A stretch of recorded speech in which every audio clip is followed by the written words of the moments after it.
saya di sini atas nama Seni dan Budaya Bekasi, penggiat seni, dan kebetulan saya ketua Pepadi yang ada di Kabupaten Bekasi. Tidak heran kalau saya ketika ada salah satu aspirasi seniman dan budayawan, pasti akan saya follow up. Follow up-nya, mereka itu sama keluhannya, ingin perhatian dari pemerintah, baik secara material, moral, ataupun perilaku yang adil terhadap para pelaku seni. Hari ini bupati sampai presiden sampai kementerian, saya menginginkan sekali untuk disinggunglah seni dan budayawan tentang perhatian dampak COVID ini. Ternyata tidak ada, karena bagaimanapun sesuai Undang-Undang Dasar ada hak negara yang harus diimplementasikan ke suatu daerah atau wilayah di mana sebagai warga negara Republik Indonesia. Apalagi ini warga negara, apalagi ini warga Kabupaten Bekasi. Jadi bupati sebagai kepala daerah dan kita sebagai anggota DPRD sebagai perwakilan, cobalah tolong baik dari segi legislasinya ataupun budgetingnya itu diseriuskan. Serius dalam arti harus nanti kita ada outputnya, akan menciptakan suatu Bekasi yang hari ini tahu saya bersih dan baru. Ya, bersih baru dan bersih. Terus kita dari baru bersih, apakah bersih dari apa ya, kita ini harus sadar diri bahwa terjadi suatu komponen-komponen atau perkumpulan bahkan komunitas dari masyarakat yang ada di Bekasi yang harus diramukan menjadikan suatu kekuatan Bekasi. Nah, kekuatan Bekasi apa sih? Ya, masyarakat Bekasi yang tidak ada kesenjangan, tidak ada suatu penderitaan terhadap kesejahteraan mereka. Artinya perlu sentuhan daripada instansi terkait. Nah, penyelenggaraan pemerintah harus hadir di sini untuk memperhatikan mereka.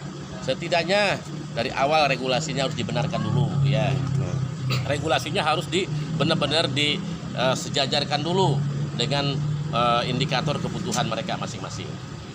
Kalaupun mau mengacu ke sosial, hal yang bersifat sosial, ya harus diusung ataupun dituntun di jalan yang menuju mekanisme yang sementara hari ini mereka kita akui SDM-nya sangat lemah, dan perlu pemerintah juga memberi suatu pengarahan terhadap mereka. Jangan hanya seremonial aja, itu aja, outputnya tidak ada. Itu kan anggaran daerah, anggaran negara. Mereka bayar pajak, mereka waktu suruh milih pemimpin daerah, suruh milih, suruh nyolok. Pada awalnya dia hanya dipolitisir, dipergunakan sebagai alat politik. Itu paling saya tidak mau. Hari ini saya tidak mau seni dan budayawan mengacu lebih jauh terhadap kepentingan politik. Itu.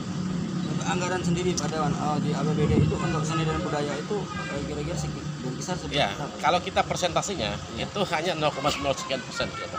Jadi itu tergantung kawan-kawan di Dewan, cobalah dorong. Bagaimanapun itu adalah rakyat kita, masyarakat kita. Tentunya dapil 5, dapil 6, dapil 1 sampai dapil lainnya itu pasti ada unsur seniman dan budayawan. Tentunya mereka diajak berkomitmen untuk berkonstitusi pada waktu itu. Nyoloklah, nyobloslah, tolonglah. Sebagai take and give-nya harus ada gitu. Jangan sampai dia hanya digunakan sesaat saja seperti alat saja, seperti yang tidak berguna. Mereka tolonglah diperhatikan karena mereka manusia. Gitu kan. Jadi ada nggak Pak Dewan berencana untuk menyatukan seni dan budayawan se-Kabupaten Bekasi? Semua itu ada, Pak. Ada. Menurut saya, yang namanya sebagai tokoh, apakah di kalangan pemerintahan, di kalangan politik, di kalangan masyarakat tokoh, tentunya ada. Namun di sini tolonglah kita bersatu. Dalam arti bersatu itu mungkin proporsional. Ya, siapa yang dipercaya? Tentunya dipercaya mereka yang mendalami masalah seni dan budaya, mendalami tentang artikel budaya, mendalami tentang konsep budaya. Itu maunya saya diantaranya. Di Kabupaten Bekasi adakah untuk gedung kesenian sendiri? Nah, ini ada. Tapi hari ini perlu juga marketingnya yang jelas supaya ada ketentuannya. Nah, dimanapun itu tempatnya, letaknya pun harus jelas. Jangan hanya cuma terakomodir bagian golongan sesaat ataupun sebagian golongan saja, golongan tertentu. Saya tidak mau, ya, akan hancur dan akan sirna pada akhirnya. Gitu. Lagi. Harapan Pak Dewan dengan adanya seni dan kebudayaan ini untuk dikembangkan? Ya. Ada beberapa sisi. Satu, harapan saya para pelaku pegiat dan pencipta dan pelaku yang melahirkan seni dan budaya, tolong komunikasi secara akademisi ataupun intelektual terhadap yang mapan yang mampu. Tolong beraspirasi ke masing-masing DPRD, kemudian kita sampaikan ke dinas yang lain supaya teregulasi yang tepat, supaya menjadikan tolok ukur yang artinya SDM seniman itu dan budayawan itu lebih maju, Pak.